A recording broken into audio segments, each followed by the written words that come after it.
இந்த வீட்டுக்காக, என் பொண்ணுங்களுக்காக, எனக்காக நீங்க எவ்வளவோ செஞ்சிருக்கீங்க. உங்க உயிரையே பலமுறை நீங்க பணையம் வச்சிருக்கீங்க.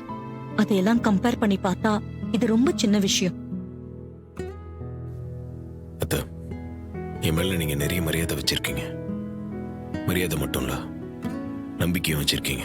ஆமா மாப்ள, உங்களை நம்பாம நான் வேற யார நம்ப முடியும்? என் மனசுல ரொம்ப நாளா இருக்கிற ஒரு விஷயத்த நான் உங்ககிட்ட இன்னைக்கு சொல்லி ஆகணும். சொல்லுங்க. என்கிட்ட சொல்றதுக்கு என்ன தயக்கம்? இதை நான் உங்ககிட்ட முன்னாடியே சொல்லியிருக்கணும்.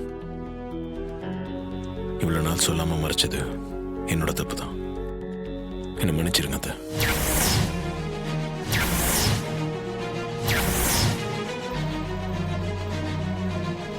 ராஜா தான் யாருங்கிற உண்மையை சொல்ல போறாரா? தாத்தா ராஜா சேதுபதி உண்மையான பேரன் சொன்னா அம்மா எப்படி ரியாக்ட் பண்ணுவாங்கன்னே தெரியலையே. இன்றே டவுன்லோட் செய்து உங்கள் ஃபேவரட் ஷோக்களை என்ஜாய் பண்ணுங்க.